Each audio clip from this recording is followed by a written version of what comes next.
सीताराम दोस्तों। इस वीडियो में हम डिस्कस करने वाले हैं types of neuron nervous system. ठीक है, हम अलग अलग तरह के नर्वस सिस्टम को डिस्कस करने वाले हैं। ठीक, देखो 3 तरह के नर्वस सिस्टम होते हैं बेसिकली। मैंने पिछले वीडियो में आपको बताया था टाइप्स और पार्ट्स में डिफरेंट। पार्ट्स क्या था, एक पर्टिकुलर चीज़ मतलब कि जो अलग अलग चीज़ों से मिलकर एक पर्टिकुलर चीज़ बनी है। और टाइप क्या है, इनकी एक चीज़ जो है वो इस तरीके से होती है ना। ये पार्ट्स नहीं केवल टाइप्स है। ठीक है, तो नर्वस सिस्टम अलग अलग टाइप का होता है, अलग अलग तरीके से परफॉर्म होता है। 3 तरीके हैं, पहला है CNS, दूसरा है PNS एंड तीसरा है ANS। सबसे पहले हम डिस्कस करते हैं इसमें से CNS को। CNS क्या है, सेंट्रल नर्वस सिस्टम। इसका फुल फॉर्म होता है सेंट्रल नर्वस सिस्टम। देखो सेंट्रल है यानी कि कुछ ऐसा सेंट्रल समझ नहीं आता, मेन बेस है ना। मेन समझ में आता है कि हाँ बेस, ये पूरा यही एक पूरा काम होने का करवाने का। और हमारी पूरी बॉडी का काम कौन कराता है, ब्रेन कराता है, ब्रेन एंड स्पाइनल कॉर्ड।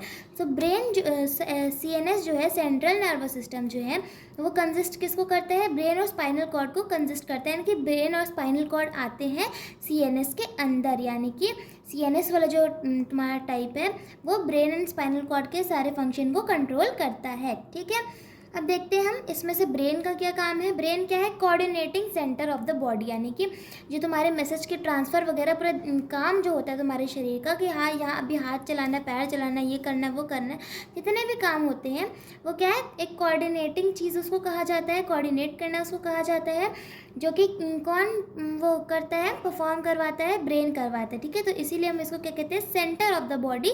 यानी कि ये पूरे काम करवाने का जो हमारा बॉस है पूरे बॉडी का, वो यही है। ठीक है, जो ब्रेन होता है ना वो बहुत ही सॉफ्ट टिश्यू से बना होता है। तभी तुम देखते हो कि लोग कहते हैं कि दिमाग पे मत, सर पे मत मारो ना।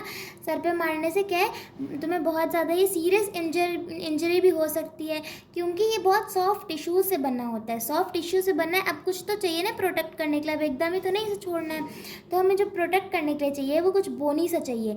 तो जो सॉफ्ट टिश्यू है उसके ऊपर एक प्रोटेक्टेड लेयर होती है जिसको हम कहते हैं स्कल, जो कि बोन से बनी है। बोन से बनी हुई एक प्रोटेक्टेड लेयर होती है स्कल, जिसे हम कहते हैं। हमने स्कल देखे भी हैं काफ़ी। सो इट इज़ दैट जो स्कल होता है ना वो ब्रेन को कवर करता है। ठीक है, क्योंकि ब्रेन बहुत सॉफ्ट टिश्यू से बना होता है एंड स्कल जो है वो बोन से बना है। बोन्स ऑफ कोर्स वो है स्ट्रॉन्ग। ठीक, सो ब्रेन के पार्ट्स को मैंने पहले वीडियो में बहुत अच्छी तरीके से डीपली अलग अलग करके सेपरेट करके डिस्कस किया है। इसमें मैं आपको बस नॉर्मली बता देती हूँ ऊपर ऊपर से। बाकी अगर डीपली जाना हो, समझना हो तो वाली वीडियो आप देख सकते हैं। सो ब्रेन जो है तुम्हारा 3 पार्ट से बनना है। मैंने स्टार्टिंग में पार्ट्स बताया था, यानी कि इन तीनों से मिलकर एक चीज़ें बनना है, अलग अलग पार्ट से बनकर एक पर्टिकुलर चीज़ बनना है। तो हमारे ब्रेन जो है वो सेरेब्रम एंड सेरेबेलम और मेडुला ऑब्लिगेंटा से मिलकर बनता है। सेरेब्रम क्या होता है, ये पूरा मेन होता है, भेजा जिसको हम कहते हैं बल्क ऑफ द ब्रेन। ठीक है, सेरेब्रम क्या करता है, ये क्या है, ये वॉलेंट्री एक्शंस कंट्रोल करता है। यानी कि तुम्हें क्या काम करना है, क्या नहीं करना है, वो तुम जो कंट्रोल करते हो। फिर सेरेबेलम जो होता है वो थोड़ा सा सेरेब्रम के नीचे में आता है, और ये क्या कंट्रोल करता है, ये वो बॉडी का बैलेंस मेंटेन करता है। ठीक है, कि तुम्हें क्या ढन बना के चलना है, सीधा सीधा चलना है, या कुछ लोग जो है ड्रंक पीपल जो होते हैं वो ऐसे ढन बना के चलते हैं तो उनके सेरेबेलम में कुछ प्रॉब्लम होती है। ठीक है, सो अब देखो मेडुला ऑब्लिगेंटा क्या है, just opposite of cerebrum. Medulla oblongata क्या परफॉर्म करता है, देखो मेडुला ऑब्लिगेंटा ये यहीं से फिर तुम्हारी स्पाइनल कॉर्ड शुरू हो जाती है। ठीक है, मेडुला ऑब्लिगेंटा क्या करता है ना, ये वो इनवॉलेंट्री एक्शंस को कंट्रोल करता है, इनवॉलेंट्री एक्शंस परफॉर्म करवाता है, जो कि होते हैं ऑटोमेटिक इंटरनल एक्शंस, जो हमारे बॉडी के अंदर होते हैं, circulation of blood and breathing etcetera. ठीक है, डाइजेशन वगैरह ये सारी चीज़ें जो तुम्हारी मेडुला ऑब्लिगेंटा कंट्रोल करता है। ठीक है, नेक्स्ट हम आते हैं स्पाइनल कॉर्ड पे। हमने जब देखा था कि सेंट्रल नर्वस सिस्टम में 2 चीज़ों से मिलकर बना है, consist of 2 organs that is spinal cord and brain. जो पहली चीज़ थी ब्रेन, हमने डिस्कस कर लिया है, चूँकि एक सेंट्रल है, यानी कि पूरा काम वही करवाता है ना, बॉस ऑफ द बॉडी तुम बोल सकते हो। ठीक है, so next thing is our spinal cord. Spinal cord क्या है, ये एक लंबी सी सिलेंड्रिकल मतलब कि देखो थोड़ी इस शेप में जो होती है ना, इसको हम कहते हैं सिलेंड्रिकल शेप। ये तो इस तरह की थोड़ी शेप में जो है वो हमारा स्पाइनल कॉर्ड होता है, लंबा होता है, सिलेंड्रिकल शेप में होता है और मेडुला ऑब्लिगेंडा यानी कि यहाँ से ही वो अराइज यानी कि यहीं से वो निकलता है, ठीक है। और वो क्या है, runs through the vertebral column that is backbone. Backbone इनकी नीड़ की हड्डी, जो पीछे की हड्डी होती है हमारी बैकबोन, तो वो क्या है, बैकबोन के ऊपर मतलब बैकबोन के थ्रू बोला, यानी कि इसके ऊपर पूरी ऐसे कवर्ड रहता है, किससे, स्पाइनल कॉर्ड। बैकबोन जो तुम्हारा स्पाइनल कॉर्ड से कवर्ड रहता है, ठीक है, ऐसे समझ के चलो, ठीक। तो हमारा क्या है, जो स्पाइनल कॉर्ड है वो लंबा होता है, सिलेंड्रिकल होता है और मेडुला ऑब्लिगेंडा से निकला हुआ होता है and runs through vertebral column that is backbone. अब इसका काम क्या होता है, स्पाइनल कॉर्ड का काम क्या होता है, ये फंक्शन क्या होता है, ये क्या करता है, send nerve impulses from different organ to brain and vice versa. देखो, जो नर्व इम्पल्सेस होते हैं, इम्पल्स मतलब इन्फॉर्मेशन जो तुम्हारे कहीं भी बॉडी के पार्ट से या तो ब्रेन से, देखो क्या है पहले कि कोई भी चीज़, जैसे कि तुमको एक मान लो तुमने एक गर्म पैन छुआ, गर्म पैन छूने के बाद तुम्हारी उंगली ने इसको सेंस करा, स्किन ने इसको फील किया और उसको फील करने के बाद जो है वो मतलब कि तुम्हारा फील हुआ ये चीज़, वो मैसेज है, यानी कि ये जो है तुम्हारे फील होने के बाद जो मैसेज है तुम्हारा कि जाना है ब्रेन तक, पहुंचाना है उसको, बताने के में ऐसे फील हुआ ताकि ब्रेन को इस पर एक्शन ले, उसे हम कहेंगे इम्पल्स, ठीक है।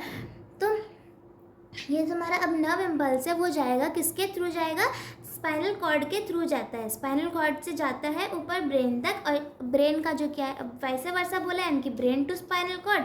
तो ब्रेन से जो तुम्हारा अब ऑर्डर आएगा कि हाँ अब ये करो, अगर तुम्हें गर्म पैन लगा है तो हाथ हटा लो, है तो और हाथ डुबा लो, वो क्या करना है वो ब्रेन बताएगा। तो ब्रेन क्या है, वो मैसेज बताता है किसके थ्रू, भेजता है स्पाइनल कॉर्ड के थ्रू। तो बस इतना ईजी सा चीज़ होता है, ठीक है। तो ये क्या काम करता है, इतना समझ लो कि नर्व इम्पल्सेस को भेजने और लेने का काम ये करता है, ठीक है। नेक्स्ट हम आते हैं पीएनएस पे, that is peripheral nervous system. Peripheral का मतलब होता है अलग अलग चीज़ों से मिलकर बनना, ठीक है। तो यहाँ पे ये भी क्या है, pathway of transmission of impulse from CNS brain spinal cord, CNS यानी कि ये जो इंक्लूड करता था वो बताया टू अदर बॉडी पार्ट्स। यहाँ पे तुम देखो पेरिफेरल नर्वस सिस्टम क्या होता है ना, ये बस किस चीज़ का काम करता है, इंफॉर्मेशन को इधर से उधर पहुंचाने का। सीएनएस से वाला जो इंफॉर्मेशन का काम था तुम्हारा इधर से उधर पहुंचाने का, सीएनएस से तुम्हारा अदर बॉडी पार्ट्स तक। अब देखो तुमने ब्रेन स्पाइनल कॉर्ड से ब्रेन को भेजा, ब्रेन से स्पाइनल कॉर्ड को भेजा, अब तुम्हारा हाथ तक भी तो पता चल रहा है ना बात कि हाँ तुमको वहाँ गर्म पैन से हाथ हटाना है। तो वो जो तुम्हारा बॉडी पार्ट्स तक इन्फॉर्मेशन लाएगा वो कौन लाएगा, पेरिफेरल नर्वस सिस्टम। अब देखो पेरिफेरल नर्वस सिस्टम, अब जो इन्फॉर्मेशन वो है ना वो किससे ट्रांसफ़र होते हैं, नर्व से ट्रांसफ़र, यानी कि नसों से ट्रांसफ़र होते हैं। दो तरह के नर्व्स होते हैं, cranial nerves and spinal nerves. Two types के नर्व होते हैं, किसमें, पीएनएस में यानी पेरिफेरल नर्वस सिस्टम में। जो पहला है वो रहता है क्रेनियल नर्व और दूसरा है स्पाइनल नर्व। क्रेनियल नर्व जो होता है वो 12 पेयर्स का होता है, 12 पेयर्स यानी टोटल 24 नस, ठीक है, ऐसे समझ के चलो। पेयर यानी कि एक का दो, मतलब पेयर यानी कि दो दो दो दो जोड़े में, ठीक है। तो 12 पेयर्स होते हैं ब्रेन के, यानी कि ब्रेन पे यानी क्रेनियल नर्व्स यानी ब्रेन पे जितने भी नसें तुम्हारी हैं वो 12 पेयर्स में है। स्पाइनल नर्व्स में जितनी भी तुम्हारी नसें हैं वो 31 पेयर्स करके हैं, 31 पेयर्स में हैं।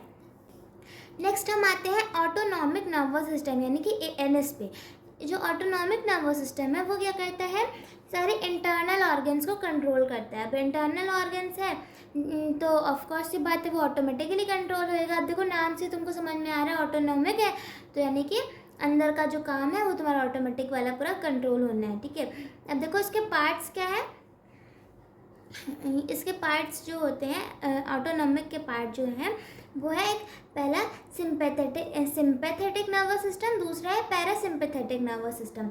सिंपैथेटिक नर्वस सिस्टम किस चीज़ के लिए रिस्पॉन्सिबल है, रिस्पॉन्स टू डेंजर, यानी कि अब तुम्हारे इंटरनली कुछ हुआ ऐसा अचानक से जिसको तुम्हें रिस्पॉन्स करना है तो वो सिंपैथेटिक होगा, यानी कि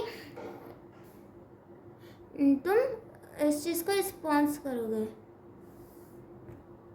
इस चीज़ को अब तुम रिस्पॉन्स करोगे। यानी कि देखो सिंपैथेटिक क्या है, ये डेंजर यानी कि जो ऐसे डरा देने वाली चीज़ें होती है ना, उसको रिस्पॉन्स करते हैं। जैसे कि तुमने सामने शेर देख लिया, तुम्हारी आंखें फटी रह जाएंगी। अब तुम्हें क्या करना है क्या नहीं करना है, वो क्या है, सिंपैथेटिक नर्वस सिस्टम से तुम्हारे मैसेज आएगा जाएगा, ठीक है। ये सिंपैथेटिक नर्वस सिस्टम तुमको बताएगा कि अब तुमको क्या करना है।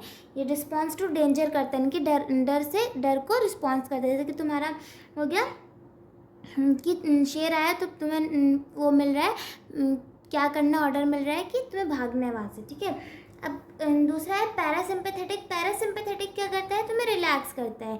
एक क्या है, डराने को रिस्पॉन्स करता है, एक क्या रिलैक्स करवाता है तुमको। रिलैक्स कैसे करता है कि जैसे हो गया कि तुम्हारे कोई ऐसी चीज़ है जो तुम्हें रिलैक्स करा रही है। जैसे कि हो गया कि योगा हो गया, मेडिटेशन हो गया। और इसमें क्या है, हाई बीपी हो जाना, इसमें हो गया हाई बीपी हो जाना, इसमें है योगा ले लो, है ना, समझ रहे हो, ठीक। अब देखते हैं हम रिफ्लेक्स एक्शन। रिफ्लेक्स एक्शन जो है वो बहुत ही ईजी है समझने के लिए। रिफ्लेक्स एक्शन होता है सडन एक्शन, यानी कि जो अचानक से तुमने ले लिया स्टिमुलाई के ऊपर। जैसे वही हॉट पैन वाला एग्जांपल लो, गर्म पैन छुआ, तुमने फटाक से हाथ हटाया, वो क्या था, रिफ्लेक्स एक्शन था। अब तुम्हारा वॉलंटरी एक्शन क्या था कि तुम मतलब सोचते हो दिमाग से कि क्या करना है। अब तुम्हारे पास इतना टाइम थोड़ी कि तुम बैठ के सोचोगे कि हाँ हाथ हटाए ना हटाए, ये तो अपने आप खुद से एक्शन आया ना अंदर से, तो क्या हुआ, रिफ्लेक्स एक्शन हुआ, ठीक।